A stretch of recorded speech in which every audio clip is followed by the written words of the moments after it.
dan kekayaannya hanyalah surga mulia, tempat yang bahagia. Oh, adakah tertulis namaku di sana dalam kitab Al-Hayat, di surga yang bakal. Adakah tertulis namaku di sana dalam kitab Al-Hayat, di surga yang bakal.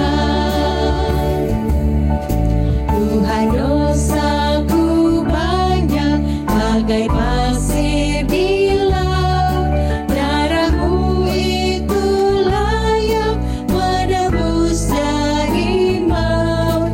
Ada dalam firman-Mu, janji-Mu ya Tuhan, meski banyak dosamu, aku mau hapuskan. Adakah tertulis namaku di sana dalam kitab Al-Hayat, di surga yang bakal. Kota yang amat mulia, tempat yang terindah, rumah bagi umatnya, tebusan darahnya. Oh, betapa ku rindu masuk kota Allah. Oh, adakah namaku tertulis di sana? Adakah tertulis namaku di sana dalam kitab Al-Hayat, di surga yang bakal.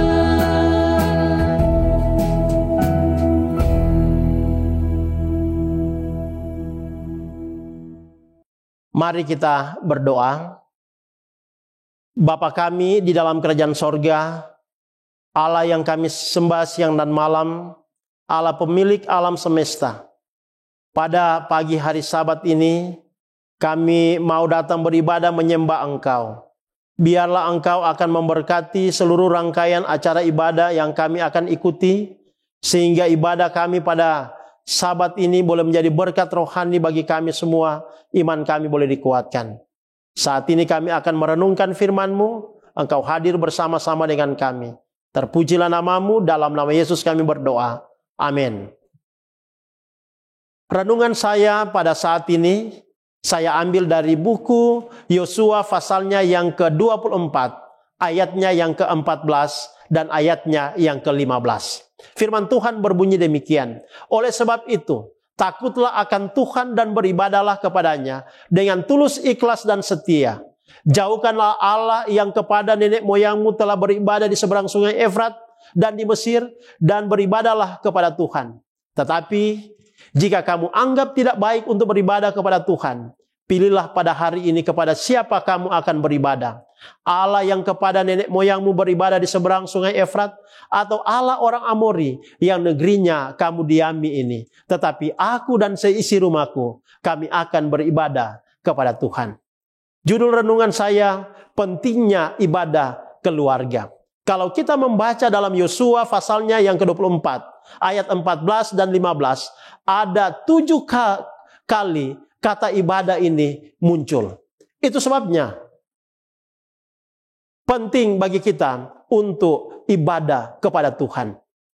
Absennya ibadah keluarga menyebabkan lemahnya keluarga menghadapi serangan terhadap moral dan spiritual keluarga.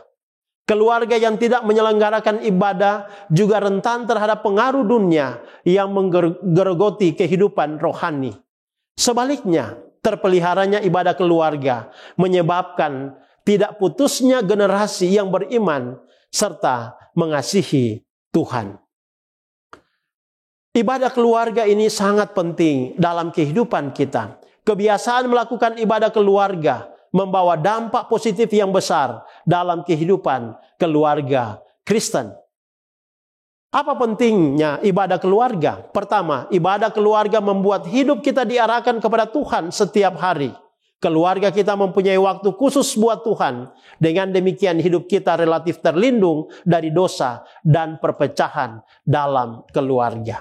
Yang kedua, ibadah keluarga membuat anggota keluarga diikat satu dengan yang lain di dalam Kristus. Bila ada perselisihan, ibadah keluarga mempercepat pemulihan. Kemudian suasana akan kembali harmonis dalam kehidupan keluarga atau rumah tangga yang ada. Dorongan untuk beribadah membuat masing-masing anggota keluarga merasa sungkan sehingga berpotensi mengurangi ketegangan. Tentu tidak enak rasanya menghadap Tuhan dalam keadaan yang kurang baik dan dengan masih menyimpan kebencian. Dalam keluarga yang bermasalah, sekalipun misalnya ketika salah satu orang tua absen dan bermasalah, adanya ibadah keluarga yang rutin ketika itu diadakan memberikan kekuatan ekstra untuk menghadapi masalah demi masalah. Ada kalanya Tuhan mengadakan pemulihan buat keluarga yang bermasalah ketika anggota keluarga saling mendoakan satu dengan yang lain. Yang ketiga, betapa pentingnya ibadah keluarga. Ibadah keluarga membuat anggota keluarga bertumbuh secara rohani. Anak-anak akan mempunyai kenangan yang indah. Bagaimana mereka dibimbing oleh orang tua mereka dalam hal iman dan juga firman Tuhan. Anak yang terbiasa membaca firman Tuhan akan lebih mudah mengembangkan kepekaan akan hal-hal rohani. Karena itulah perilaku mereka yang bisa terkontrol. Sebaliknya, acap kali orang tua pun diingatkan secara tidak langsung akan perilaku mereka yang tidak sesuai dengan apa yang mereka ajarkan. Dengan demikian orang tua pun lebih waspada akan tingkah laku mereka sendiri. Yang keempat, manfaat dari ibadah. Anak-anak dalam keluarga yang secara rutin menerapkan ibadah keluarga akan lebih mudah diajar dan lebih peka terhadap kebenaran. Mereka secara kritis akan bertanya mengenai arti rohani dari pengalaman-pengalaman mereka. Dampaknya kita pun memiliki lebih banyak kesempatan untuk menjelaskan kebenaran, memahami apa yang mereka pikirkan. Yang kelima, persekutuan keluarga membuat seluruh anggota keluarga lebih kuat untuk menghadapi hidup. Ini dapat terjadi karena ketika kita bersekutu bersama, setiap anggota keluarga memiliki kesempatan untuk saling memperhatikan dan saling mendukung. Banyak keuntungan emosi maupun rohani dapat memperoleh pemenuhan ketika kita memiliki kesempatan berkumpul, sehingga ketika krisis melanda, anggota keluarga memiliki kekuatan untuk dapat bertahan. Inilah yang kita dapat lihat bagaimana pentingnya ibadah keluarga itu. Ibadah keluarga menciptakan suasana keluarga yang saling mengasihi. Kemudian ini dapat memberikan upaya agar bentuk ibadah itu akan semakin lebih baik lagi. Dan ibadah keluarga membawa kehidupan rohani anggota keluarga itu semakin dekat dengan Tuhan. Itu sebabnya ibadah keluarga adalah sangat penting bagi kita. Kesimpulan, ibadah keluarga akan membuat hidup rohani kita semakin baik. Ibadah keluarga dapat menolong anak-anak memiliki kehidupan rohani dan moral yang baik. Dan ibadah keluarga membuat hubungan suami istri akan selalu bahagia dan mencapai kebahagiaan baik di dunia ini sampai di dalam kerajaan sorga. Biarlah renungan pada pagi ini boleh menjadi berkat rohani bagi kita semua. Amin.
Shalom, senang sekali boleh kembali menyapa sahabat-sahabat sekalian dalam program pendalaman Alkitab melalui pelajaran Sekolah Sabat bersama dengan kami, Cornelius Media. Kita sudah tiba di pelajaran yang ke-8 dengan tema Kebebasan Memilih, Kasih, dan Pemeliharaan Ilahi. Pastikan saudara telah mempelajari dan membaca pelajaran Sekolah Sabat di tempat kita masing-masing. Saya Pendeta Edward Taliwongso ditemani oleh Pendeta Felix Gosal dan Pendeta Widodo Purwanto. Mari kita berdoa untuk mempelajari firman Tuhan. Bapa yang penuh kasih, saat ini kembali lagi kami meminta pertolongan Tuhan. Ketika kami akan membaca dan mempelajari hal-hal yang mendalam tentang Engkau, tentang karakter-Mu, tentang rencana-Mu. Pikiran kami yang terbatas sangat membutuhkan pertolongan kuasa ilahi. Di dalam nama Yesus Kristus kami sudah berdoa. Amin. Ada 4 bagian dari program ini. Yang pertama kita melihat dasar Alkitabiah. Yang kedua kita mencoba menggali makna dari ayat hafalan. Yang ketiga kita mengangkat pokok-pokok pikiran dari pelajaran hari per hari. Dan kemudian di bagian akhir kita tiba kepada aplikasi. Mari kita lihat yang pertama dasar Alkitabiah. Lukas 13 ayat 34. Yesus meratapi Yerusalem yang menolak nabi-nabi dan tawaran keselamatannya. Ini menunjukkan kasihnya yang besar, tetapi juga ada konsekuensi dari penolakan mereka. Kemudian ada Yeremia 32 ayat 17 sampai 20. Allah yang Maha Kuasa menciptakan langit dan bumi, menunjukkan kesetiaannya dengan membalas setiap orang sesuai dengan perbuatannya serta menggenapi janji dan hukumannya. Ibrani 1 ayat 3. Yesus adalah pancaran kemuliaan Allah dan gambar wujudnya. Yesus menopang segala sesuatu dengan firman-Nya dan Dia menyelesaikan penebusan dosa sebelum Dia duduk di sebelah kanan Allah. Ulangan 6 ayat 4-5, Israel diperintahkan untuk mengakui Tuhan sebagai satu-satunya Allah dan mengasihinya dengan segenap hati, jiwa, dan kekuatan sebagai inti dari hukum Taurat. Efesus 1 ayat 9-11. Di dalam Kristus, Allah menyatakan rencana keselamatannya yang kekal, mengatur segala sesuatu sesuai kehendak-Nya agar kita menerima bagian di dalam warisan ilahi. Lalu ada Yohanes 16 ayat 33. Yesus memberi penghiburan bahwa meskipun di dunia ada penderitaan, tetapi kita memiliki damai di dalam Dia karena Dia telah mengalahkan dunia. Sekarang kita lihat pengertian judul Kebebasan Memilih, Kasih, dan Pemeliharaan Ilahi. Mari kita lihat arti dan bentuk kebebasan memilih di dalam konteks pelajaran Sekolah Sabat ini. Nah, dalam pelajaran Sekolah Sabat, kebebasan memilih adalah anugerah dari Allah yang memungkinkan manusia untuk menentukan jalan hidupnya, baik dalam hal moral, spiritual, maupun juga keputusan sehari-hari. Kebebasan ini mencerminkan kasih Allah yang tidak memaksakan kehendak-Nya, tetapi Dia mengundang manusia untuk merespon kasih-Nya dengan sukarela. Ada beberapa bentuk kebebasan memilih. Yang pertama adalah pilihan untuk mengasihi atau menolak Allah. Ulangan 30 ayat 19-20. Yang kedua adalah pilihan antara kebenaran atau kejahatan. Yosua 24 ayat 15. Yang ketiga adalah pilihan mau menerima atau menolak Injil. Wahyu 3 ayat 20. Dan kemudian adalah pilihan dalam kehidupan sehari-hari yang mencerminkan hubungan seseorang dengan Tuhan. Galati 5 ayat 13. Ellen White dalam The Ministry of Healing halaman 93 alinea pertama menegaskan hal ini. Allah tidak mengendalikan pikiran kita tanpa persetujuan kita. Tetapi setiap orang bebas memilih kuasa apa yang diinginkannya untuk menyertai dirinya. Lalu kemudian selanjutnya diberikan kepada siapa dan sampai kapan kira-kira karunia kuasa memilih ini. Nah, kebebasan memilih diberikan Allah terutama kepada manusia. Karena apa? Karena mereka diciptakan menurut gambar dan rupa Allah. Kejadian 1 ayat 26-27. Tetapi konsep kehendak bebas ini juga dapat ditemukan di dalam dunia malaikat. Oleh karena kita lihat dalam Alkitab, Yesaya 14 dan juga Yeskiel 28, bahwa pemberontakan Lucifer itu terjadi oleh karena kuasa memilih yang diberikan kepada malaikat ini. Kapan ini diberikan? Bagi kita manusia, ini telah diberikan sejak penciptaan manusia di Taman Eden, Kejadian 2 ayat 16-17. Lalu kemudian kebebasan ini akan terus berlangsung selama manusia hidup. Tetapi harus kita ingat, konsekuensinya bersifat kekal. Setelah penghakiman yang terakhir, kebebasan memilih ini akan tetap ada bagi mereka yang ditebus. Tetapi mereka tidak akan lagi memilih dosa karena mereka telah mengalami akibatnya dan sepenuhnya mereka sudah hidup di dalam kasih Allah. Wahyu 21 dan Wahyu 22. Apa konsekuensi salah memilih dan bagaimana dengan mereka yang tidak mengetahui konsekuensi ini? Ketika manusia memilih untuk berbuat dosa, konsekuensinya adalah perpisahan dari Allah, sesuai dengan Yesaya 59 ayat 2. Lalu kemudian muncul penderitaan, lalu kemudian kematian kekal. Kalau tidak bertobat, ini semua akan menjadi akibat yang dituai oleh manusia. Nah, kejatuhan Adam dan Hawa adalah contoh yang paling pertama dari konsekuensi salah memilih. Bagaimana dengan orang-orang yang bukan Kristen yang tidak mengetahui karunia atau pemberian ini? Nah, hukum Allah itu tertulis di dalam hati manusia menurut Roma 2 ayat 14-15. Jadi orang yang tidak mengenal Kristus secara langsung tetap memiliki kesadaran moral dan dihakimi berdasarkan terang yang mereka terima. Kita harus ingat bahwa Allah itu adil dalam penghakimannya. Kisah Para Rasul 17 ayat 30-31. Mereka yang tidak pernah mendengar Injil akan dihakimi berdasarkan bagaimana mereka merespon kebenaran yang sudah mereka ketahui. Kita masuk pada ayat inti, Yohanes 16 ayat 33. Semuanya itu kukatakan kepadamu supaya kamu beroleh damai sejahtera dalam aku. Dalam dunia kamu menderita penganiayaan, tetapi kuatkanlah hatimu, aku telah mengalahkan dunia. Mari kita lihat dalam kondisi apa dan situasi apa ayat ini dinyatakan, oleh siapa dan kepada siapa itu dinyatakan. Nah, menurut Seventh-day Adventist Bible Commentary volume 5 halaman 1049, ayat ini adalah bagian dari percakapan terakhir Yesus atau bisa dikatakan khotbah perpisahan yang terjadi di ruang atas atau biasanya kita kenal dengan upper room, dan ini diucapkan oleh Yesus kepada murid-muridnya pada malam sebelum penyaliban. Konteks di sini adalah persiapan murid-murid menghadapi masa-masa sulit setelah Yesus akan pergi.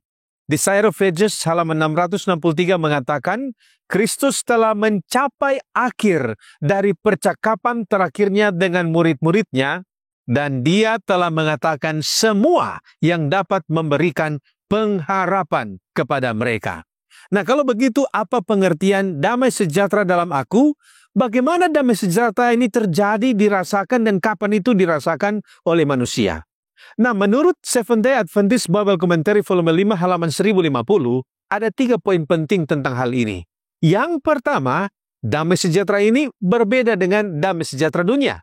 Yang kedua, damai sejahtera ini berasal dari hubungan pribadi dengan Kristus. Dan yang terakhir, yang ketiga, damai sejahtera ini tetap ada meskipun di dalam kesusahan. Messages to Young People halaman 98 mengatakan, damai sejahtera dalam Kristus berasal dari prinsip surgawi yang ditanamkan dalam jiwa oleh Roh Kudus. Ini adalah damai yang tidak bergantung pada keadaan eksternal. Step to Christ halaman 70 mengatakan damai sejahtera ini dirasakan ketika jiwa berserah sepenuhnya kepada Kristus dan menerima pengampunannya. Nah, kalau begitu bagaimana dapat manusia menghadapi penganiayaan sehingga mereka menguatkan hati mereka? Nah, Seventh Day Adventist Bible Commentary volume 5 halaman 1051 mengatakan bahwa penganiayaan adalah hal yang tak terelakkan dalam kehidupan Kristen. Ini yang sementara Yesus sampaikan di dalam ayat ini. Dan di sini kata penganiayaan di dalam bahasa Yunani menunjukkan tekanan dari luar. Dan Kristus di dalam ayat ini memberi peringatan agar murid-murid tidak terkejut ketika menghadapi penganiayaan ini. Sehubungan dengan ini, Acts of the Apostles halaman 85-86 mengatakan bahwa murid-murid harus dipersiapkan untuk menghadapi penganiayaan. Ada beberapa hal yang diperhatikan. Yang pertama, ketika mereka hadapi itu, harus ada iman yang teguh kepada Yesus Kristus. Kemudian yang kedua, sesudah mereka atau pada saat mereka hadapi itu harus ada pengertian bahwa Yesus telah mengalami penderitaan yang lebih besar. Dan yang ketiga, mereka harus memiliki keyakinan bahwa Yesus hadir terus-menerus di dalam kehidupan mereka. Testimonies volume 8 halaman 127 mengatakan, pada masa penganiayaan, iman kita diuji. Pada masa itulah kita harus berpegang erat pada janji-janji Allah dan mengingatkan bahwa Dia yang telah mengalahkan dunia ada di pihak kita. Nah, kalau begitu apa pengertian aku mengalahkan dunia? Apa impak positif dari hal ini kepada manusia?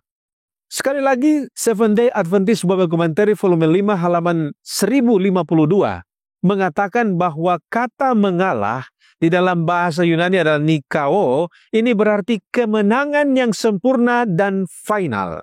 Kemenangan ini mencakup beberapa hal. Yang pertama, ini adalah kemenangan atas kuasa dosa. Kemudian ini adalah kemenangan atas sistem dunia yang jahat.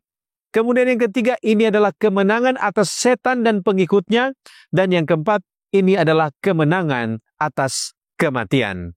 Nah, The Great Controversy halaman 507 mengatakan, kemenangan Kristus atas dunia bukan hanya untuk dirinya sendiri, tetapi untuk memberikan kuasa kepada setiap orang percaya untuk menang dalam pertempuran melawan dosa. Oleh karena itu, impak positif bagi kita bisa dikatakan di dalam Education halaman 309 mengatakan bahwa kemenangan Kristus menjamin bahwa setiap orang yang beriman kepadanya dapat menang atas dosa. Di Sire of Ages halaman 664 mengatakan, karena Kristus telah menang, pengikutnya dapat memiliki kedamaian bahkan dalam penderitaan, mengetahui bahwa kemenangan akhir telah dipastikan. Nah, saudara, pernyataan Kristus di sini atau pernyataan Kristus atas kemenangan ini memberikan kita kekuatan, kepastian bahwa pada saat ini kita sementara melawan musuh yang sudah dikalahkan. Sekarang kita datang kepada pokok pembahasan Allah kita yang berdaulat. Apa pengertian Allah yang berdaulat di sini? Secara umum, kata berdaulat bahasa Inggrisnya sovereign berarti memiliki kekuasaan atau otoritas tertinggi sebagai pemerintah. Contoh dalam konteks negara yang berdaulat artinya negara tersebut memiliki kekuasaan tertinggi dalam mengatur urusan dalam negeri dan luar negeri, serta tidak tunduk pada kekuasaan atau otoritas lain. Satu individu yang berdaulat ialah seseorang yang memiliki kekuasaan atau otoritas tertinggi dalam memerintah dirinya sendiri. Jadi Allah yang berdaulat atau the sovereign God berarti Allah memiliki kuasa, otoritas, dan kendali tertinggi atas segala sesuatu termasuk ciptaannya. Dialah raja dan pemerintah tertinggi.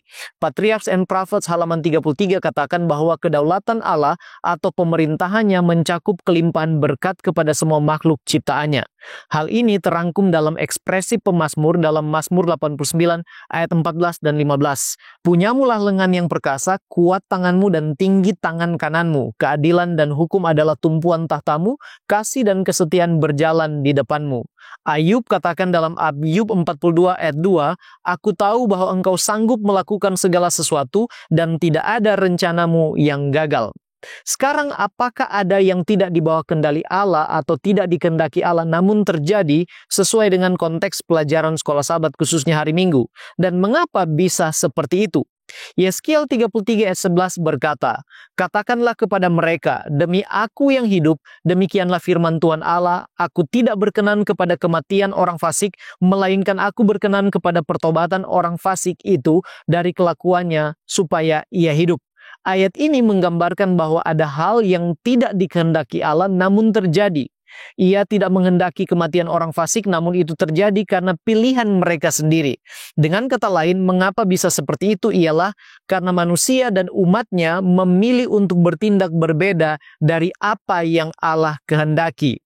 Contoh dalam Mazmur 81 ayat 12-15, di mana umat Allah tidak mendengarkan suara Tuhan mereka dan memilih berjalan mengikuti keinginan mereka sendiri. Hal yang serupa juga dikemukakan dalam Yesaya 30 ayat 15, 66 ayat 4, serta Lukas 13 ayat 34. Jadi dari apa yang digambarkan ayat-ayat ini, kita dapati bahwa kedaulatan Allah tidak mengecualikan adanya keinginan ilahi yang tidak terpenuhi, mengingat keputusan-keputusan ciptaannya yang bebas secara moral. Namun pada saat yang sama, Tuhan masih berdaulat dan tidak ada yang jadi tanpa seizinnya. Mengapa Allah tidak mencegah penderitaan kepada manusia, khususnya mereka yang percaya? Bukannya Allah berdaulat dan mengendalikan alam semesta? John R. Snyder dalam tulisannya berjudul Seeing God Where the Wild Things Are in Christian Faith and the Problem of Evil halaman 256 mengatakan bahwa ketika Allah mengizinkan kejahatan atau penderitaan, ia memiliki tujuan tertentu di dalam pikirannya dan rencananya sendiri. Kemudian Ellen G. White dalam Conflict and Courage halaman 360 memberi komentar tentang penderitaan yang dialami umat Allah akibat rencana-rencana orang jahat. Dikatakan bahwa Allah tidak mencegah rencana-rencana orang jahat, tetapi Dia membuat rencana mereka bekerja untuk kebaikan bagi mereka yang dalam pencobaan dan konflik mempertahankan iman dan kesetiaan mereka. Melalui pencobaan dan penganiayaan, kemuliaan karakter Allah dinyatakan di dalam diri orang-orang pilihannya. Mereka menanggung penyangkalan diri dan mengalami kekecewaan yang pahit. Tetapi dengan demikian, mereka mempelajari kesalahan dan celaka dosa, dan mereka memandangnya dengan jijik. Karena mengambil bagian dalam penderitaan Kristus, mereka dapat memandang melampaui kesuraman hidup menuju kemuliaan dan berkata, "Sebab aku yakin bahwa penderitaan zaman sekarang ini tidak dapat dibandingkan dengan kemuliaan yang akan dinyatakan kepada kita melalui Roma 8 ayat yang ke-18. Jadi dalam kedaulatannya, ia menggunakan penderitaan yang datang sebagai akibat dosa untuk memurnikan iman umatnya dan mempersiapkan mereka untuk kemuliaan kekal nantinya. Itulah sebabnya Roma 8 ayat 28 katakan, kita tahu sekarang bahwa Allah turut bekerja dalam segala sesuatu untuk mendatangkan kebaikan bagi mereka yang mengasihi Dia, yaitu bagi mereka yang terpanggil sesuai dengan rencana Allah. Terima kasih pendeta. Sekarang kita melihat dari tema Maha Kuasa. Apa sesungguhnya pengertian Allah yang Maha Kuasa? Allah Maha Kuasa berarti bahwa Dia memiliki kuasa tertinggi atas seluruh ciptaan. Dan istilah Maha Kuasa ini di dalam Wahyu 11 ayat 17 berasal dari kata Yunani pantokrator yang berarti berkuasa atas segala sesuatu. Apa bentuk kuasa yang Allah miliki dan apa kuasa yang Allah tidak lakukan?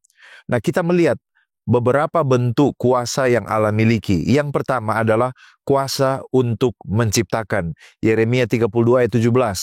Allah menciptakan langit dan bumi hanya dengan berfirman. Yang kedua, kuasa untuk menopang dan memelihara ciptaan. Ibrani 1 ayat 3. Allah menjaga keberlangsungan alam semesta kita. Yang ketiga, kuasa untuk menyelamatkan manusia. Matius 19 ayat 26. Tidak ada yang mustahil bagi Allah dalam rencana keselamatan. Dan yang keempat, kuasa untuk menghakimi dan mengakhiri kejahatan. Wahyu 11 ayat 17. Jadi Allah berkuasa untuk mendatangkan keadilan. Tetapi meskipun Allah berkuasa, tetapi ada beberapa hal yang tidak dapat dilakukannya. Yang pertama, Allah tidak dapat menyangkal dirinya sendiri. 2 Timotius 2 ayat 13. Dia tidak bisa bertindak bertentangan dengan sifatnya yang suci dan benar. Yang kedua, Allah tidak dapat memaksa manusia untuk memilih keselamatan, walaupun Allah ingin semua orang selamat. 1 Timotius 2 ayat 4 dan 2 Petrus 3 ayat 9.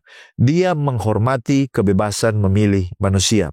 Yang ketiga yang tidak bisa dilakukan oleh Allah adalah Allah tidak bisa menyelamatkan orang berdosa tanpa pengorbanan Kristus. Di dalam Getsemani, Yesus berdoa agar cawan penderitaan ini berlalu. Tetapi keselamatan hanya bisa terjadi melalui salib Kristus. Matius 26 ayat 39. Apakah di dunia ini ada kuasa yang lain? Lalu kemudian bagaimana kita mengetahui bahwa itu sesuatu ini berasal dari Allah atau bukan? Faktanya bahwa ada kuasa yang lain di dunia ini. Yang pertama adalah kuasa setan dan kejahatan. Setan adalah penguasa dunia yang jatuh menurut Efesus 2 ayat 2 dan 1 Yohanes 5 ayat 19. Dan ia berusaha menyesatkan manusia. Lalu kemudian kuasa yang kedua yang eksis adalah manusia. Kuasa pemerintah dan otoritas duniawi. Allah mengizinkan keberadaan otoritas manusia untuk mengatur kehidupan sosial. Contohnya dalam Roma 13 ayat 1 sampai 2. Nah, ada beberapa cara untuk mengetahui apakah sesuatu ini berasal dari Allah atau bukan. Yang pertama adalah ujian kebenaran Alkitab. Ingat baik-baik bahwa segala sesuatu harus diuji dengan firman Tuhan. Yesaya 8 ayat 20. Yang kedua, buah-buah yang dihasilkan. Hal yang berasal dari Allah itu harus selalu menghasilkan kebaikan, kasih, dan kebenaran. Matius 7 ayat 16-20. Yang ketiga adalah kesaksian dari Roh Kudus. Roh Kudus menuntun orang yang percaya kepada seluruh kebenaran.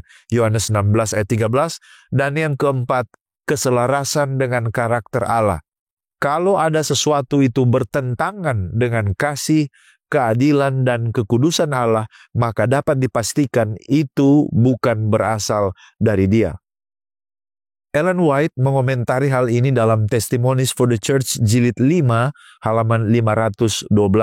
Dia katakan ada 3 cara di mana Tuhan menyatakan kehendaknya kepada kita untuk membimbing kita dan untuk memampukan kita membimbing orang lain. Bagaimana kita dapat mengetahui suaranya dari suara yang asing? Bagaimana kita dapat membedakan dari suara seorang gembala yang palsu? 3 hal yang dia sebutkan. Yang pertama, Allah menyatakan kehendaknya kepada kita dalam firman-Nya, yaitu kitab suci. Yang kedua, suaranya juga dapat dinyatakan dalam karya pemeliharaannya, atau kita sebut providensia ilahi. Dan suaranya ini hanya dapat dikenali kalau kita tidak memisahkan jiwa kita dari Dia dan berjalan di jalan kita sendiri, maka kita tidak dapat peka mendengar suara Tuhan. Kalau kita berbuat sesuai dengan kehendak kita sendiri, kalau kita mengikuti bisikan hati kita yang tidak dikuduskan, maka indera kita menjadi begitu bingung, sehingga hal-hal yang kekal ini tidak dapat dilihat, dan suara iblis disamarkan, sehingga diterima sebagai seolah-olah suara dari Allah. Dan yang ketiga, cara lain di mana suara Allah dapat didengar adalah melalui seruan-seruan Allah Roh Kudus yang memberi kesan di dalam hati kita manusia yang akan diwujudkan di dalam tabiat kita. Kita tiba pada pokok bahasan mengenai mengasihi Allah. Apa pengertian mengasihi Allah dan mengapa harus mengasihi Allah? Nah, saudara, Seventh Day Bible Commentary volume 5 halaman 929 memberikan penjelasan. Yang pertama, mengasihi Allah adalah wujud ketaatan yang penuh sukacita. Yang kedua, mengasihi Allah melibatkan seluruh aspek kehidupan, termaksud hati, jiwa, dan pikiran. Dan yang ketiga, mengasihi Allah lebih dari sekedar emosi, tetapi komitmen total di dalam hidup. Sehubungan dengan ini, Step to Christ halaman 44-45 membahas tentang ciri-ciri mengasihi Allah. Yang pertama, mengasihi Allah artinya menjadikan Allah prioritas utama dalam hidup. Kemudian yang kedua, mengasihi Allah artinya menyerahkan kehendak pribadi pada kehendak Tuhan. Dan yang ketiga, mengasihi Allah artinya menemukan sukacita di dalam melakukan perintah-perintah Tuhan. Nah, kalau begitu, Allah menciptakan dan mengendalikan manusia dan alam semesta. Mengapa kita harus mengasihi? Apakah Allah mengharapkan balas budi? Nah, saudaraku yang terkasih, Seven Day Bible Commentary volume 7 halaman 951 mengatakan bahwa kita mengasihi Allah karena Allah berinisiatif mengasihi kita terlebih dahulu.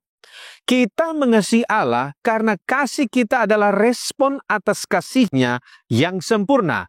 Dan kita mengasihi Allah bukan karena kewajiban, tetapi karena hubungan kasih di antara kita dengan Allah.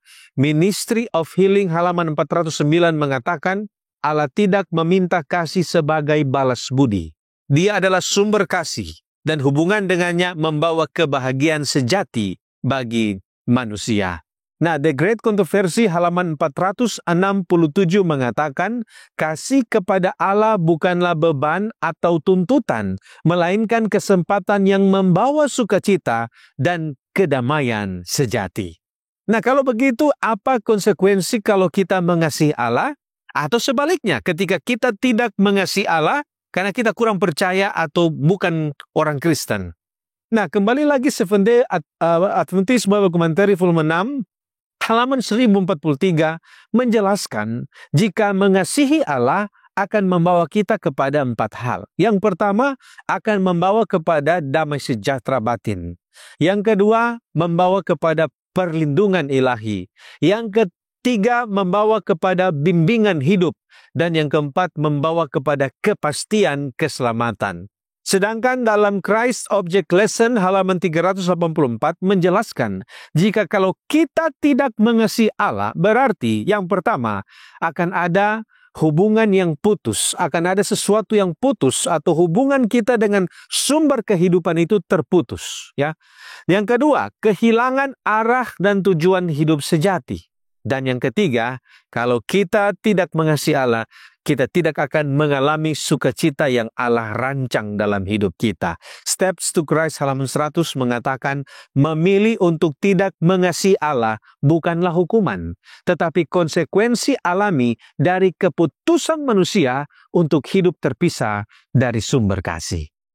Terima kasih pendeta, kita pindah kepada pokok pembahasan kehendak Allah yang ideal dan memperbaiki. Dalam konteks pelajaran sekolah Sabat, khususnya hari Rabu, apa pengertian kehendak Allah yang ideal dan kehendak Allah yang memperbaiki? Kehendak Allah yang ideal ialah apa yang sebenarnya diinginkan oleh Allah untuk terjadi dan yang akan terjadi jika setiap orang selalu melakukan apa yang Allah inginkan. Contohnya, keinginan ideal Allah adalah agar semua orang selamat dan akan selamat jika mereka percaya kepadanya. Sedangkan kehendak Allah yang memperbaiki ialah kehendak Allah yang mempertimbangkan semua faktor termasuk kebebasan, memutuskan dari makhluk ciptaan yang kadang-kadang menyimpang dari kehendak Allah. Contohnya, rencana keselamatan Allah dalam Kristus bagi manusia berdosa. Efesus 1 ayat 11 katakan, Aku katakan di dalam Kristus, karena di dalam Dialah kami mendapat bagian yang dijanjikan. Kami yang dari semula ditentukan untuk menerima bagian itu sesuai dengan maksud Allah, yang di dalam segala sesuatu bekerja menurut keputusan kehendaknya. Pena inspirasi dalam buku Christ Triumphant halaman 30 katakan bahwa kejatuhan manusia memenuhi seluruh surga dengan kesedihan. Dunia yang telah Allah ciptakan tercemar oleh kutukan dosa dan dihuni oleh makhluk-makhluk yang ditakdirkan untuk menderita dan mati. Tetapi kasih ilahi telah menyusun sebuah rencana di mana mereka yang terhilang dapat ditebus. Kristus akan menanggung kesalahan dan rasa malu mereka karena dosa. Dengan demikian, melalui pertobatan kepada Allah dan iman kepada Kristus, anak-anak Adam yang telah jatuh ke dalam dosa dapat sekali lagi menjadi anak-anak Allah. Sekarang apa pengertian takdir dalam konteks pelajaran sekolah Sabat ini? Kata yang diterjemahkan takdir dalam Efesus 1 ayat 11 dalam bahasa Grekanya, prohorizo, tidak mengajarkan bahwa Allah menentukan secara kausal, sebaliknya berarti memutuskan terlebih dahulu. Dan hal ini menurut Seventh Day Adventist Bible Commentary volume 6 halaman 1000 menunjukkan bahwa perolehan warisan itu bukanlah suatu kebetulan atau terjadi secara tiba-tiba adanya.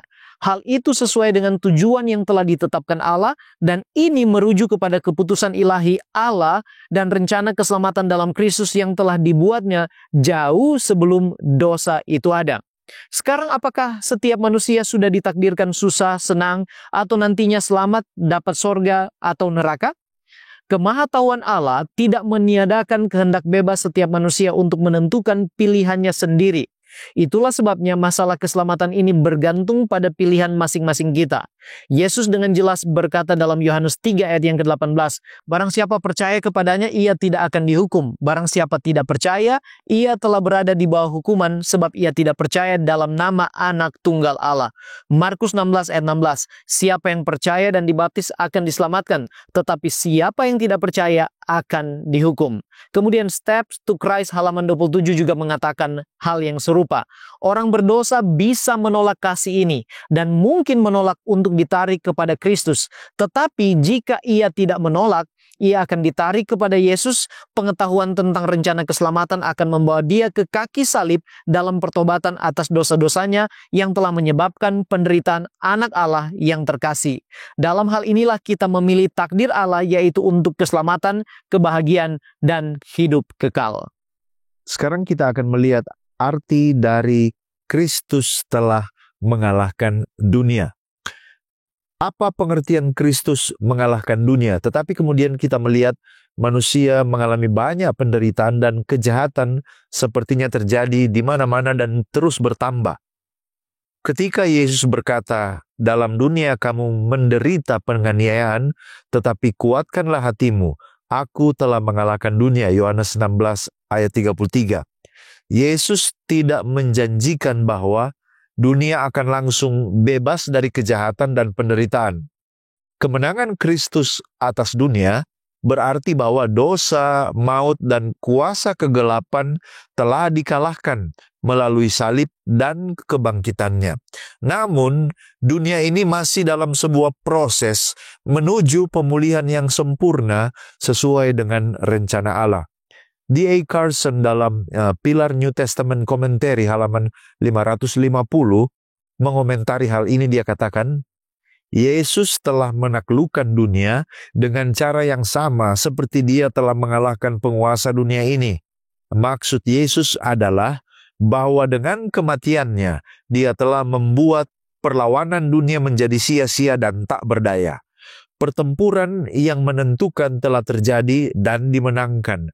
Dunia terus melanjutkan serangan-serangannya yang menyedihkan. Tetapi mereka yang ada di dalam Kristus berbagi kemenangan yang telah dimenangkannya.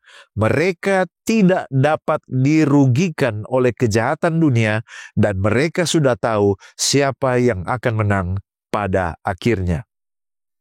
Mengapa penderitaan dan kejahatan tetap ada? Minimal oleh karena ada 3 hal. Yang pertama, kebebasan memilih. Oleh karena Allah menghormati kebebasan makhluk ciptaannya, sehingga manusia bisa memilih untuk melakukan dosa. Yang kedua, penderitaan masih ada oleh karena konsekuensi dosa. Dunia telah rusak akibat dosa. Ini menyebabkan penderitaan dan kejahatan yang terus bertambah.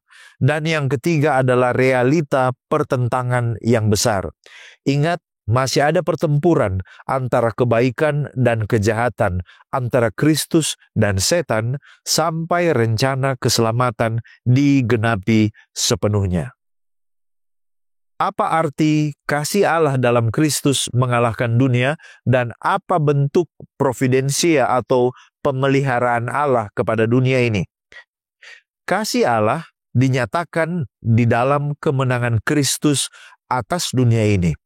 Ini berarti bahwa sekalipun dunia penuh dengan penderitaan, tetapi Allah tetap mengasihi manusia dan memberikan harapan kepada Kristus, atau harapan melalui Kristus. Bentuk kasih Allah terlihat dalam beberapa aspek. Yang pertama, Yesus menanggung penderitaan manusia. Melalui kematiannya di kayu salib, Yesus menunjukkan kasih yang sempurna. Yang kedua, melalui janji kehidupan kekal. Kristus telah mengalahkan dunia sehingga mereka yang percaya kepadanya memiliki jaminan hidup yang kekal dan keselamatan. Yohanes 3 ayat 16. Yang ketiga adalah providensia ilahi atau pemeliharaan Allah.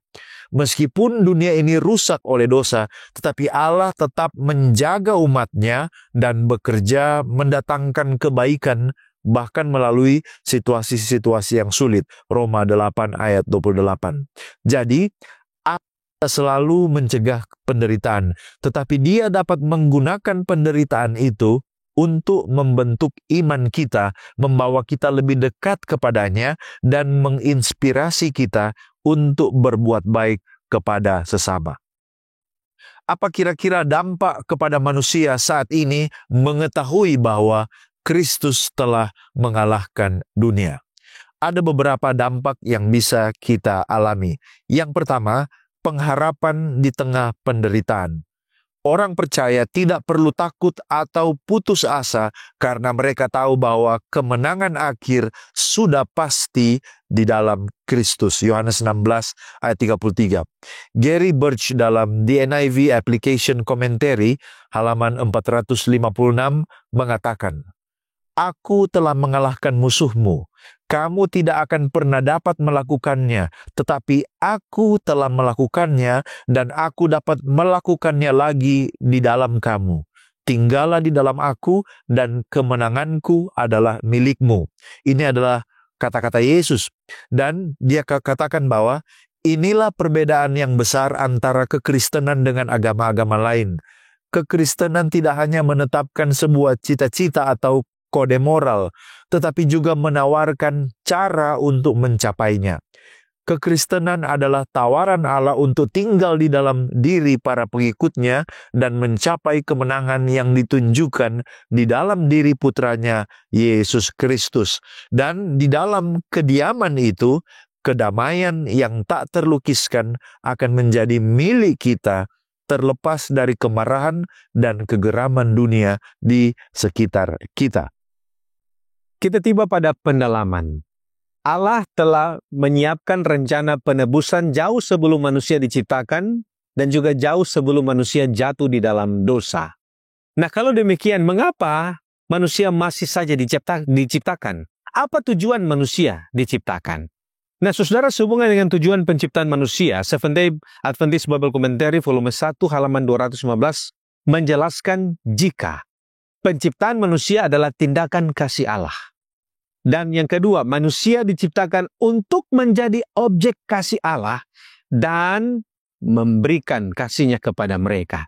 Dan yang ketiga, ini memungkinkan kejatuhan di dalam dosa atau kemungkinan jatuh dalam dosa tidak menghentikan rencana Allah untuk menjadikan manusia sebagai objek kasih Allah. Oleh karena itu, The Great Controversy halaman 493-494 mengatakan Allah menciptakan manusia untuk kemuliaannya. Meskipun Dia mengetahui kemungkinan kejatuhan manusia, Dia tetap menciptakan mereka karena kasih-Nya menginginkan makhluk yang dapat membalas kasih-Nya secara sukarela. Education halaman 15 mengatakan setiap manusia diciptakan untuk satu tujuan yang lebih tinggi dari sekedar keberadaan sementara.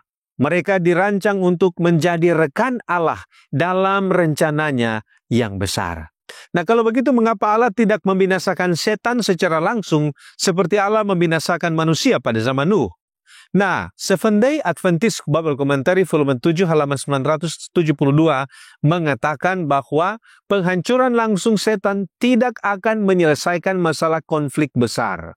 Sedangkan yang kedua, alam semesta ini juga perlu melihat hasil akhir dari pemberontakan setan. Untuk itu, The Great Controversy halaman 498-499 mengatakan, jika setan dimusnahkan segera setelah dia memberontak, maka makhluk-makhluk ciptaan akan melayani Allah karena takut, bukan karena kasih. Patriarchs and Prophets halaman 42 mengatakan, Allah mengizinkan setan melanjutkan pekerjaannya sampai karakternya yang jahat sepenuhnya terungkap. Kebijaksanaannya yang tak terbatas melihat bahwa hanya dengan cara ini, prinsip-prinsip kejahatan dapat sepenuhnya dihapuskan dari alam semesta untuk selamanya. Nah, oleh karena itu dapat disimpulkan jika Tuhan tidak langsung menghukum setan, karena yang pertama, itu memungkinkan alam semesta melihat konsekuensi dosa secara penuh, secara sempurna. Yang kedua, ini juga membuktikan keadilan dan kasih Allah. Dan yang ketiga, menjamin tidak akan ada lagi pemberontakan di masa yang akan datang. Dan yang keempat, memungkinkan manusia untuk memilih Allah dengan pemahaman yang penuh. Desire of Ages halaman 759 mengatakan, ketika konflik ketika konflik besar berakhir, seluruh alam semesta akan menjadi saksi akan karakter Allah. Akan terlihat bahwa prinsip-prinsip kerajaannya adalah satu-satunya dasar pemerintahan yang dapat bertahan. Saudaraku, sekarang kita tiba kepada penutup dan aplikasi dari apa yang kita pelajari dan diskusikan bersama. Bagaimana cara Allah menolong kita saat ini untuk menentukan pilihan yang benar? Dan bagaimana kita tahu Allah yang bantu memilihkan pilihan tersebut? Yesus katakan dalam Yohanes 14 ayat 16 dan 17, "Aku akan minta kepada Bapa dan Ia akan memberikan kepadamu seorang penolong yang lain, supaya Ia menyertai kamu selama-lamanya, yaitu Roh kebenaran. Dunia tidak dapat menerima Dia sebab dunia tidak melihat Dia dan tidak mengenal Dia. Tetapi kamu mengenal Dia sebab Ia menyertai kamu dan akan diam di dalam kamu." Jadi Allah menolong kita untuk membuat pilihan dan keputusan yang benar melalui pekerjaan Roh Kudus. Dalam buku Our Father Cares halaman 136 di sana dikatakan, Roh Kudus diberikan untuk menjadi penolong agar manusia dapat bekerja sama dengan yang ilahi dan diberikan kepadanya untuk menarik jiwa tetapi tidak pernah memaksakan ketaatan. Roh Kudus akan membawa kemampuan yang akan membentuk manusia sesuai dengan pola ilahi. Roh Kudus adalah efisiensi kita dalam pekerjaan pembentukan karakter menurut keserupaan ilahi.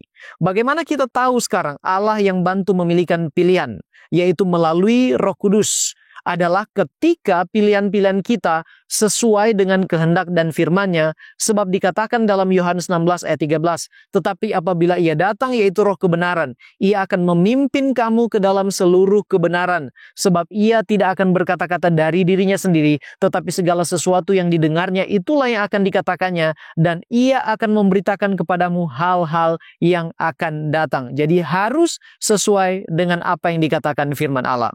Nah, kalau kita pada akhirnya salah pilih, bagaimana kita tahu dan bisa kembali? Dan apa masih ada pengampunan serta berkat bagi kita? Ketika kita salah dalam membuat pilihan, kita akan tahu melalui bisikan Roh Kudus yang berusaha menginsyafkan kita akan kesalahan atau dosa kita dan menuntun kita datang kepada Allah dalam pengakuan dan juga memohon pengampunan. Yohanes 16 ayat 8 katakan, "Dan kalau Ia datang, Ia akan menginsyafkan dunia akan dosa, kebenaran, dan penghakiman." Dan janjinya di dalam 1 Yohanes 1 ayat 9, "Jika kita mengaku dosa kita, maka Ia adalah setia dan adil, sehingga Ia akan mengampuni segala dosa kita dan menyucikan kita dari segala kejahatan. Dan bila kita menerimanya, maka kita akan dituntun kepada pertobatan." Hal ini berarti kesempatan itu masih ada dan pengampunan serta berkat masih mungkin kita terima dari Allah. Pengampunan dan berkat itu bisa kita terima hanya melalui Kristus. 1 Yohanes 2 ayat 1 dan 2 katakan, "Anak-anakku, hal-hal ini kutuliskan kepada kamu, supaya kamu jangan berbuat dosa. Namun, jika seorang berbuat dosa, kita mempunyai seorang pengantara kepada Bapa, yaitu Yesus Kristus yang adil. Dan Ia adalah pendamaian untuk segala dosa kita, dan bukan untuk dosa kita saja, tetapi juga untuk dosa seluruh dunia." Buku Desire of Ages halaman 175 katakan, "Jika kita tidak menolak penarikan itu, kita akan dibawa ke kaki salib dalam pertobatan atas dosa-dosa yang telah menyebabkan juru selamat disalibkan. Kemudian Roh Allah melalui iman akan menghasilkan kehidupan baru di dalam jiwa. Pikiran dan keinginan dibawa ke dalam ketaatan kepada kehendak Kristus. Hati dan pikiran diciptakan kembali menurut gambar Dia yang bekerja di dalam kita untuk menaklukkan segala sesuatu kepadanya." Marilah kita menerima bisikan Roh Kudus itu dan bertumbuh di dalam iman pengharapan kita, karena Dia masih menunggu kita datang mengaku, kemudian memohon pengampunan, dan disucikan, dimurnikan oleh pengaruh pekerjaan Roh Kudus dalam kehidupan kita. Kita tunduk kepala dan berdoa. Bapa kekal Allah kami yang bertahta di sorga, kami bersyukur memiliki Allah seperti Engkau, Allah yang baik dalam kehidupan kami, yang tidak pernah tinggalkan dan biarkan kami. Kami bersyukur atas kesempatan kami boleh belajar bersama. Biarlah Roh Kudus-Mu meteraikan apa yang kami pelajari dalam hati dan pikiran kami. Kami boleh bertumbuh, kami boleh menjadi seperti Kristus dalam karakter dan tabiat kami, dan kami boleh menjadi berkat bagi orang lain. Pimpin kami semua dan berkati kami Tuhan. Ampuni kami dari segala dosa dan pelanggaran kami, dan ajar kami untuk tetap setia sampai Maranatha tiba. Inilah doa pengharapan kami. Di dalam nama Yesus kami sudah berdoa. Haleluya. Amin.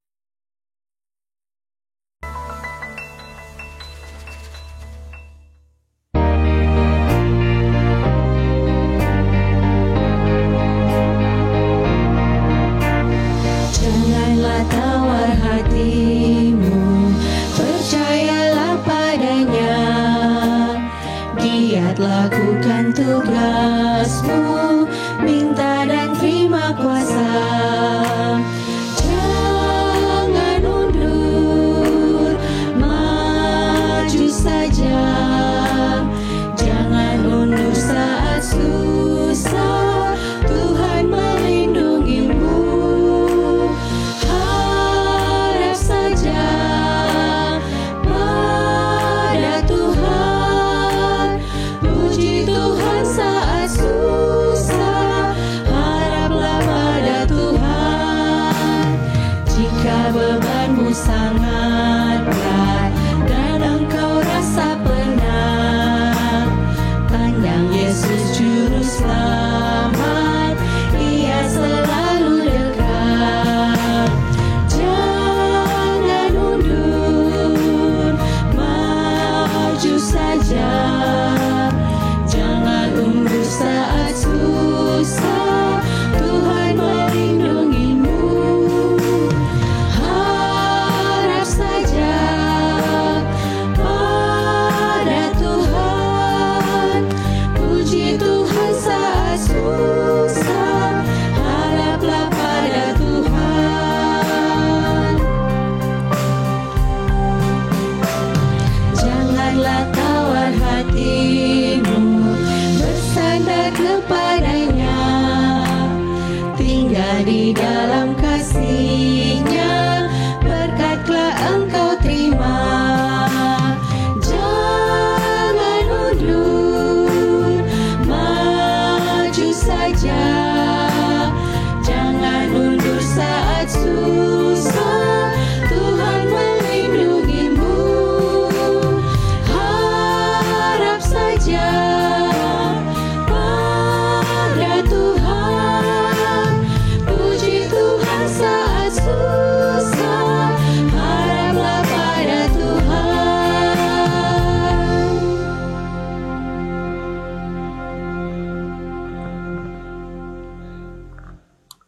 Sahabat-sahabat sekalian, mari kita tunduk kepala dan kita berdoa. Kami memuji dan memuliakan Engkau, Bapa kami, Khalik pencipta langit, bumi, laut, dan segala isinya. Kami menyembah Engkau pada hari yang telah Engkau pilih untuk dikuduskan dan diberkati. Kami datang menyembah Engkau, mengakui semua keterbatasan, kekurangan kami. Kami mengaku di hadapan Tuhan bahwa kami manusia penuh dengan kesalahan dan dosa yang kami perbuat baik sengaja maupun tidak. Ampunkanlah kiranya kami dari setiap dosa dan pelanggaran. Sucikan dan kuduskanlah kami, agar kiranya kami benar-benar layak manakala kami mau datang ke hadapan hadirat Tuhan. Saat ini ya Bapa, kami berdoa, ketika kami akan mendengarkan pekabaran firman Tuhan yang akan dibawakan oleh hamba-Mu Pendeta Leri Kasenda. Kiranya urapan Tuhan boleh menjamah lidahnya. Taruh perkataan-Mu di bibir hamba-Mu, sehingga dia boleh menyampaikan kebenaran, hanya kebenaran, untuk kemuliaan nama Tuhan. Tuhan, pakai hamba Tuhan ini untuk menjadi alat-Mu yang berkuasa, mengangkat hati kami lebih dekat kepadamu melalui pemberitaan firman kebenaran. Tuhan memberkati hamba Tuhan dalam pelayanan sebagai seorang gembala. Biarlah dia boleh mengembalakan umat yang Tuhan percayakan dengan hikmat dan kebijaksanaan sorga. Berkati keluarganya, istri dan anak-anaknya senantiasa dijaga, dipelihara, dilindungi oleh Tuhan. Hamba berdoa secara khusus untuk sahabat-sahabat yang mengikuti ibadah ini di tempat masing-masing, baik di rumah maupun juga di rumah sakit atau di tempat-tempat yang lain. Tuhan, Engkau tahu halangan yang mereka alami. Engkau tahu pergumulan yang mereka derita. Oleh karena itu kami serahkan mereka ke dalam tangan Tuhan. Yang sakit Tuhan jamah dan sembuhkan. Yang lemah iman Tuhan akan kuatkan. Kiranya oleh pertolongan Tuhan, kali-kali mendatang, mereka boleh juga bersama-sama dengan kami. Dalam setiap pergumulan hidup kami, apakah itu masalah kesehatan, masalah finansial, masalah hubungan, pergumulan mencari pekerjaan, dan berbagai pergumulan hidup yang lain. Kami mau pasrahkan dan serahkan semuanya ke dalam tangan Tuhan, sambil percaya dan berharap bahwa Tuhan akan turun tangan dan menolong, menyediakan jalan keluar yang terbaik. Terima kasih Bapa untuk kesempatan di mana pada hari Sabat ini kami boleh berseru kepadamu. Terima kasih untuk jaminan bahwa apabila kami datang di dalam nama Yesus, maka Tuhan mendengar dan menjawab doa kami. Terpujilah namamu. Inilah doa dan sembahyang kami. Di dalam nama Yesus Kristus kami sudah berdoa. Haleluya. Amin.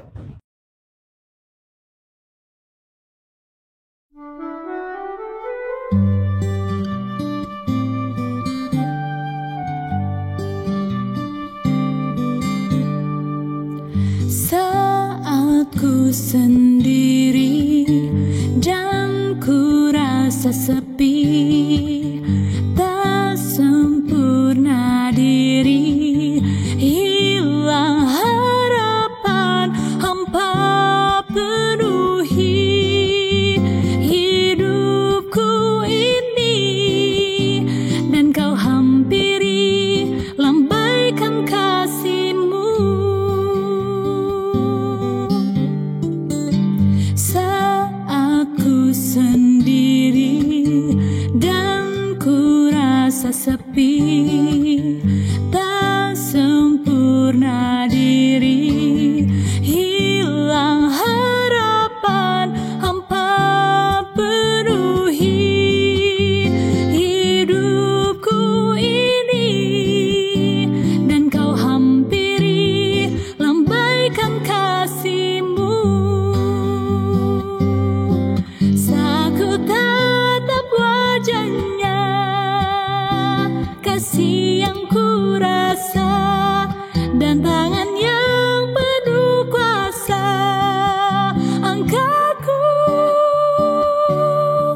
Dengan girang ku berdiri dalam karunia-Nya, dan ku bersuka memuji nama-Nya.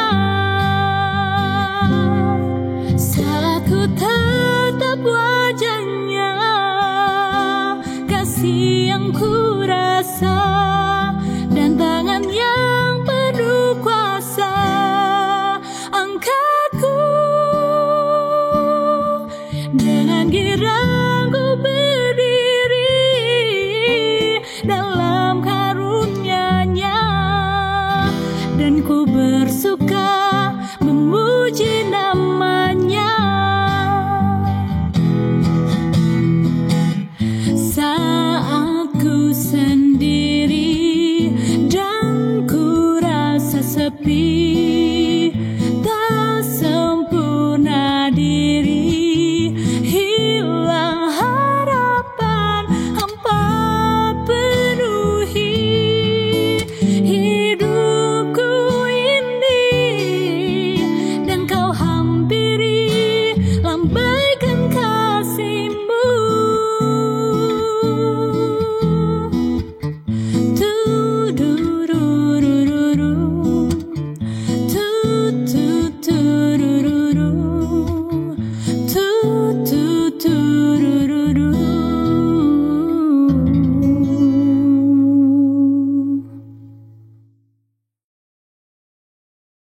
Mari kita tunduk kepala, kita berdoa bersama-sama.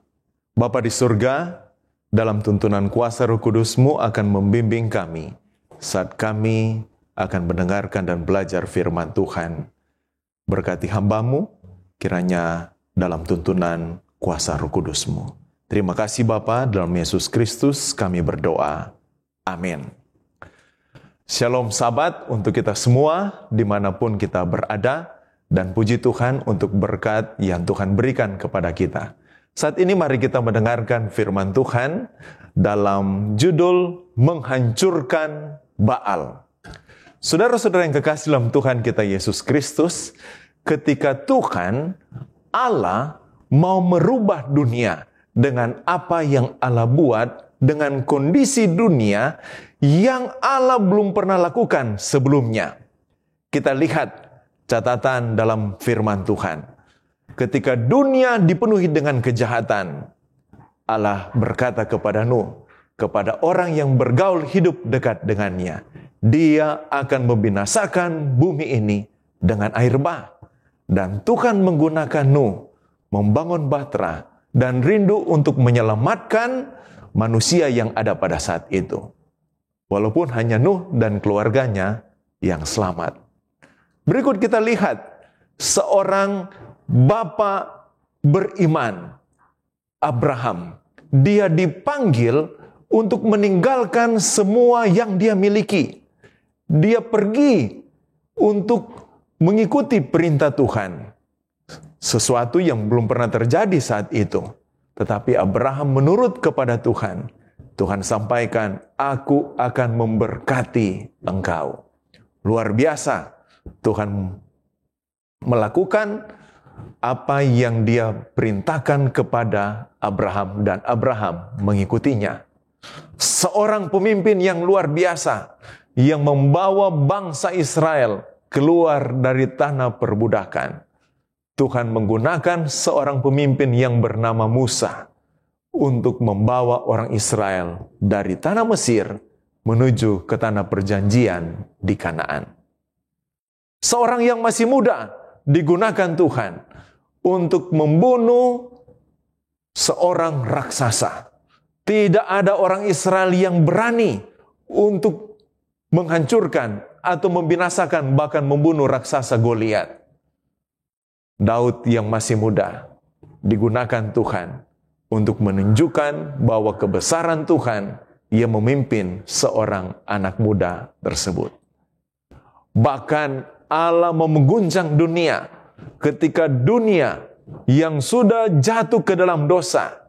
Dia mengutus anaknya Yesus Kristus lahir, melayani, dan Dia mati untuk menebus dosa saya dan saudara. Dia telah bangkit dan Dia berjanji akan datang kembali menjemput saya dan saudara sebagai anak-anaknya. Mari kita lihat ada satu peristiwa di mana Tuhan mau mengguncang akan apa yang terjadi dalam situasi yang ada pada saat itu. Mari kita lihat dalam beberapa pasal dalam kitab Perjanjian Lama, khususnya dalam 1 Raja-Raja. Setelah Salomo memerintah, kerajaan Israel terpecah menjadi 2. 10 suku di sebelah utara yang disebutkan Israel dipimpin oleh Yerobeam. 2 suku yang ada di sebelah selatan disebutkan kerajaan Yehuda dipimpin oleh Rehabeam. Mari kita lihat apa yang terjadi di 10 suku di utara yang dinamakan kerajaan Israel yang dipimpin oleh Raja Yerobeam. 1 Raja-Raja 12 ayatnya yang ke-27. Beberapa ayat kita akan lihat, kita ikuti bersama-sama. Jika bangsa itu pergi mempersembahkan korban sembelihan di rumah Allah, di rumah Tuhan di Yerusalem, maka tentulah hati bangsa ini akan berbalik kepada Tuhan mereka, yaitu Rehabeam, Raja Yehuda.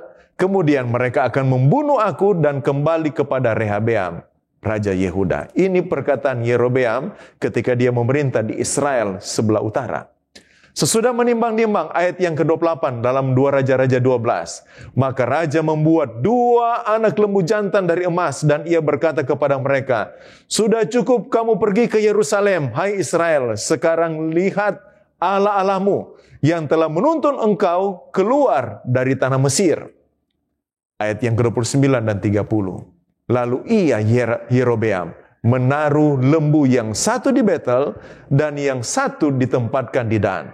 Apa yang terjadi ayat 30? Menyebabkan orang-orang Israel berdosa. Mereka pergi ke Betel dan ke Dan untuk menyembah patung.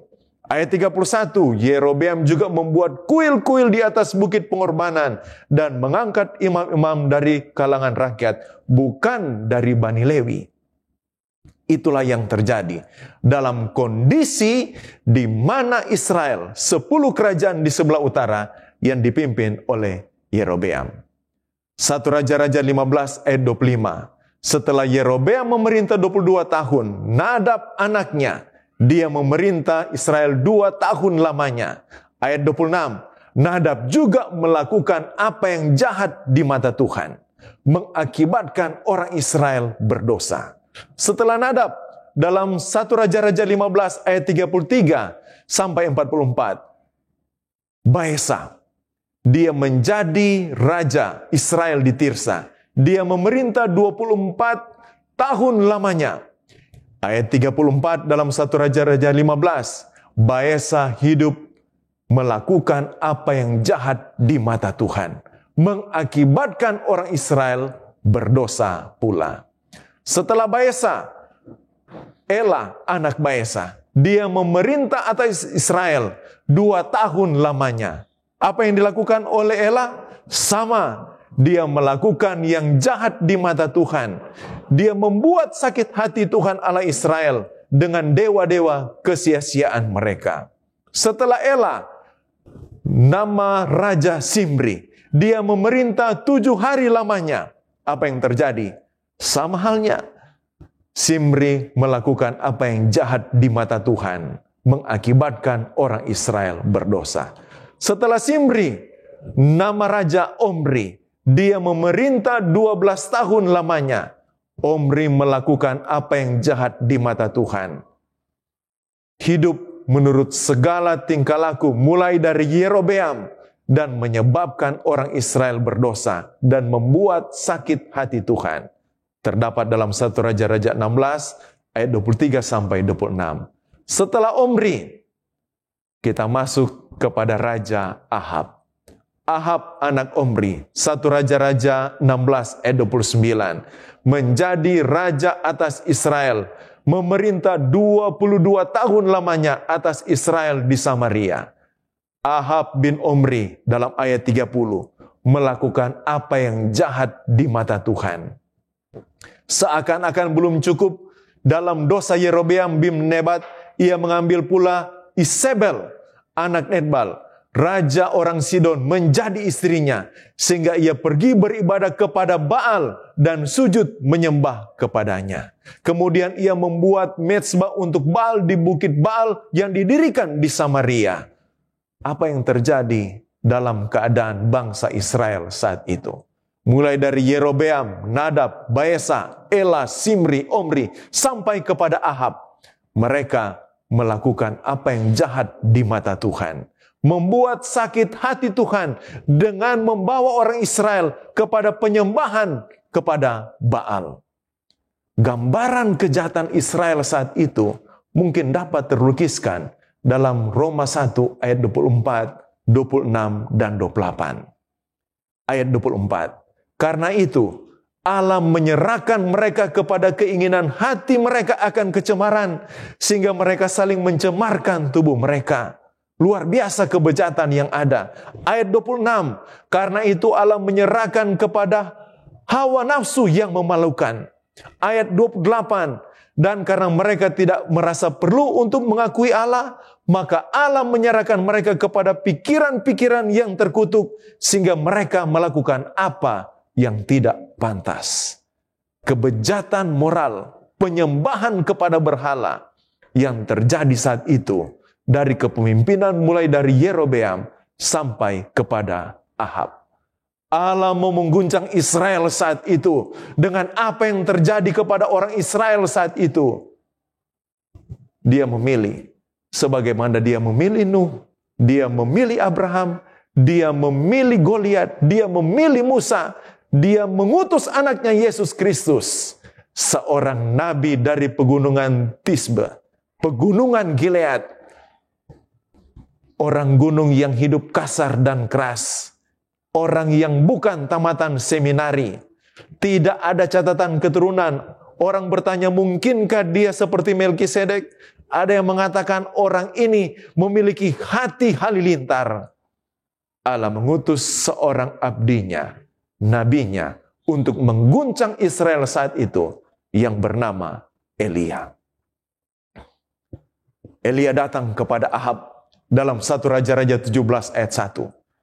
Dia masuk kepada Ahab, menerobos pengawal-pengawal Ahab, dan dia katakan kepada Ahab, Ahab, demi Tuhan yang hidup, Allah Israel yang kulayani, sesungguhnya tidak ada embun atau hujan pada tahun-tahun ini, kecuali kalau ku katakan.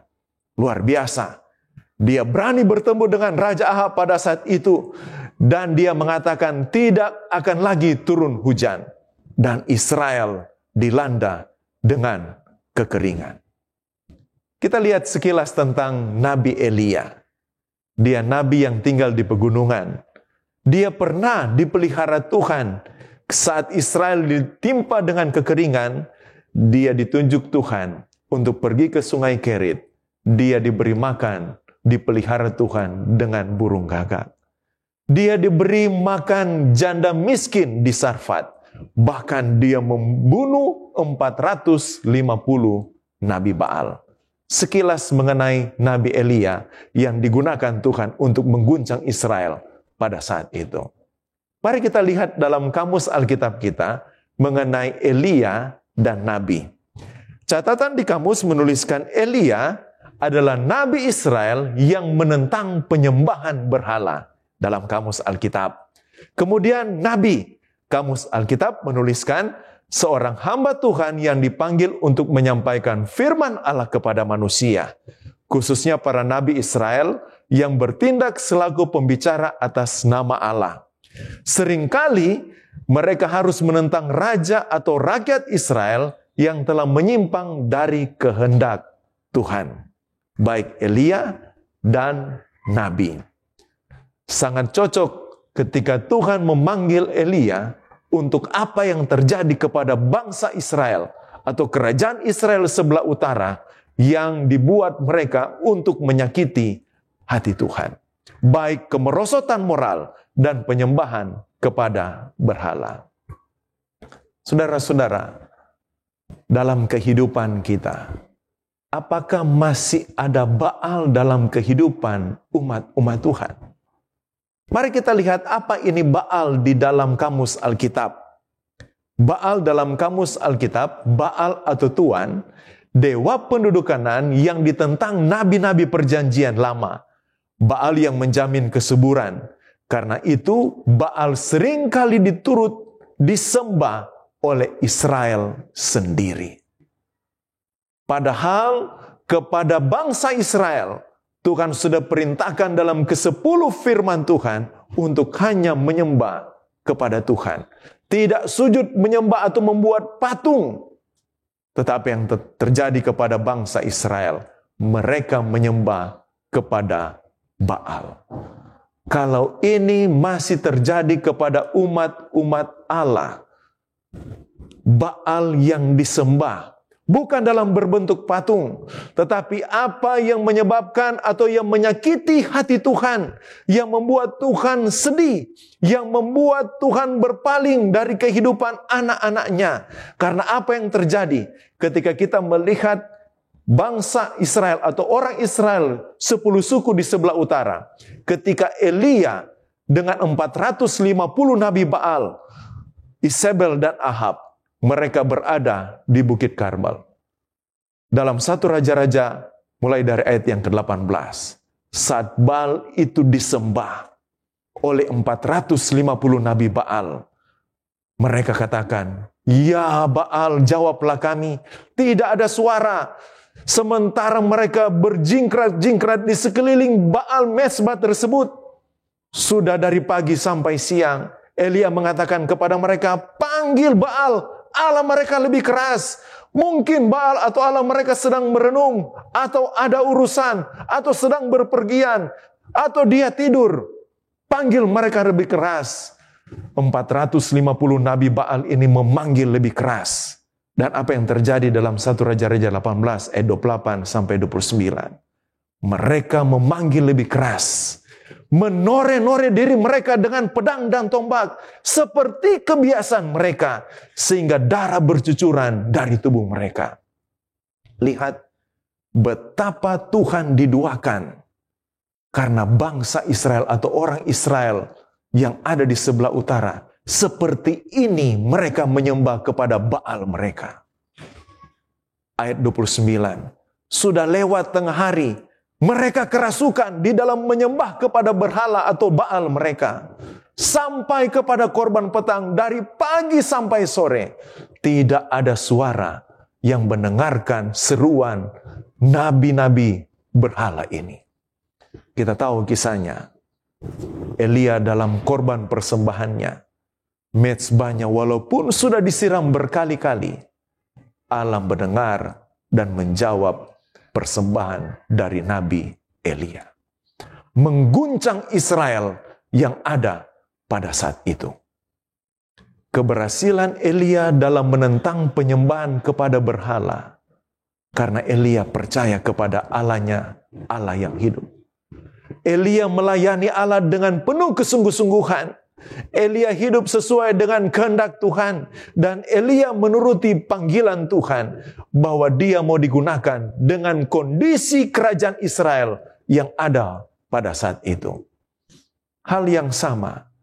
Jika Baal ini masih ada dalam kehidupan kita. Sebagai anak-anak Tuhan. Yang menomorduakan Tuhan atau menomorduakan yang lainnya. Bukan Tuhan yang pertama. Maka kita menyakiti hati Tuhan. Baal yang masih ada dalam kehidupan kita, kita harus bakar itu. Kita harus hilangkan itu. Kita harus hancurkan dalam kehidupan kita. Baal itu, jikalau masih ada, mari kita lihat dalam konteks Baal yang dituliskan oleh Rasul Paulus dalam Galatia, pasalnya yang kelima, mulai dari ayatnya yang ke-19. Galatia pasalnya yang kelima, ayat 19 sampai ayat 21. Dituliskan, perbuatan daging telah nyata, yaitu percabulan, kecemaran, hawa nafsu, penyembahan berhala, sihir, perseteruan, perselisihan, iri hati, amarah, kepentingan diri sendiri, percideraan, roh pemecah, kedengkian, kemabukan, pesta pora, dan sebagainya. Ayat 21 dalam Galatia 5, Rasul Paulus menuliskan, terhadap semuanya itu, hal-hal yang tadi, keinginan daging yang disebutkan, mungkin sebagai penyembahan kepada berhala, yang menomorduakan Tuhan, atau Tuhan bukan menjadi yang terutama. Rasul Paulus menuliskan, kepada semuanya itu, seperti yang dia buat dahulu, bahwa barang siapa melakukan hal-hal yang demikian, ia tidak mendapat bagian dalam kerajaan Allah. Saudara-saudara, kondisi yang terjadi yang digambarkan dalam Wahyu 3 kepada jemaat Tuhan di Laodikia. Amaran diberikan di sana. Karena engkau berkata dalam Wahyu 3 ayat 17, aku kaya dan telah memperkayakan diriku, dan aku tidak kekurangan apa-apa. Padahal engkau tidak tahu bahwa engkau melarat, malang, miskin, buta, dan telanjang. Lihat kondisi kita. Apakah kita benar-benar hidup menurut apa yang Tuhan perintahkan? Hidup bergantung kepada Tuhan dan melakukan segala ketetapan dan perintahnya? Lihat kehidupan saya dan saudara. Ataukah mungkin kita secara perlahan sedang menyembah kepada berhala dalam hal-hal yang dituliskan oleh Rasul Paulus dalam Galatia pasal 5 ayat 19 sampai 21 tadi? Saudara-saudara, sebagai anak-anak Tuhan, kita harus memiliki kebangunan dan pembaruan dalam kehidupan kita.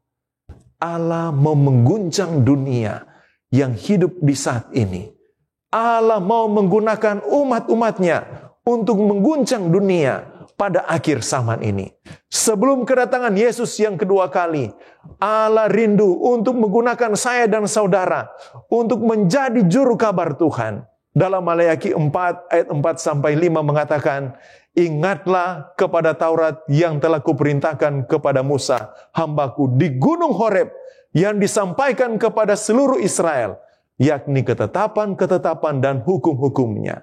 Sesungguhnya, aku mengutus Nabi Elia kepadamu menjelang datangnya hari Tuhan yang besar dan dahsyat itu. Ketika Tuhan mengutus saya dan saudara, dalam konteks Allah mau mengguncang dunia saat ini, apakah kita bisa melakukannya seperti Elia? Seperti Elia yang digunakan Tuhan untuk mengguncang Israel saat itu, di mana Elia yang memiliki kehidupan untuk hidup dan percaya kepada Tuhan, maka kita juga hidup percaya kepada Tuhan. Ketika Elia sungguh-sungguh melayani Tuhan, maka kita pun hidup sungguh-sungguh melayani Tuhan. Ketika Elia hidup menurut apa yang menjadi kehendak Tuhan, kita pun hidup untuk menurut setiap kehendak Tuhan. Ketika Elia menuruti panggilan Tuhan, maka kita pun bisa menuruti panggilan Tuhan untuk mau digunakan Tuhan. Yakobus 5 ayat 17-18. Elia adalah manusia biasa seperti kita, dan ia telah sungguh-sungguh berdoa supaya hujan jangan turun, dan hujan pun tidak turun di bumi selama 3 tahun dan 6 bulan. Lalu ia berdoa, Elia berdoa, dan langit menurunkan hujan, dan bumi pun mengeluarkan buahnya. Elia ternyata sama seperti saya dan saudara, tapi hidupnya sungguh-sungguh kepada Tuhan. Dia sungguh-sungguh berdoa, kita pun harus sungguh-sungguh berdoa. Dia sungguh-sungguh melakukan apa yang Tuhan kehendaki, kita pun bisa melakukannya. Bila mana ada masih Baal dalam kehidupan saya dan saudara, kita hancurkan itu. Karena Tuhan mau menggunakan kita untuk mengguncang dunia sebelum kedatangannya yang kedua kali. Kiranya Tuhan Yesus memberkati kita menjadi doa dan pengharapan kami. Amin. Mari kita tunduk kepala, kita berdoa. Terima kasih Bapa, ada waktu kami boleh belajar kebenaran firman-Mu. Tuhan, dalam kehidupan bangsa atau kerajaan Israel sebelah utara yang hidup dalam penyembahan kepada berhala, dalam kemerosotan moral, Tuhan menggunakan hamba-Mu Elia untuk mau mengguncang Israel saat itu dengan menyatakan kembali kuasa Tuhan. Ingatkan kami, bila mana ada masih Baal dalam kehidupan kami, mohon ampun atas segala dosa kami. Bila mana kami tidak mengutamakan Tuhan dalam kehidupan kami. Terima kasih atas pengampunan yang Tuhan berikan. Maka kami dengan penuh penyerahan kepada Tuhan, mau digunakan Tuhan untuk menjadi berkat. Hidup sungguh-sungguh berdoa.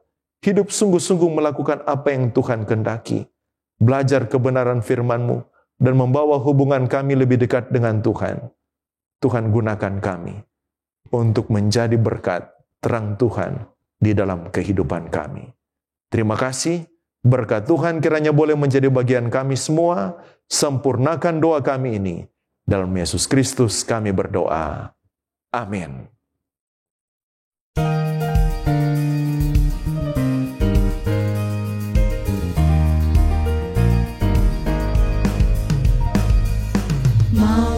Engkau bebas dari dosa, dalam darahnya ada kuasa.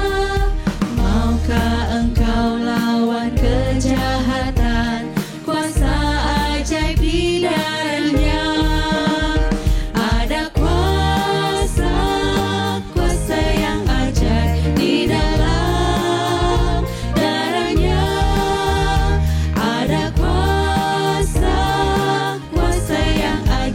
dalam darah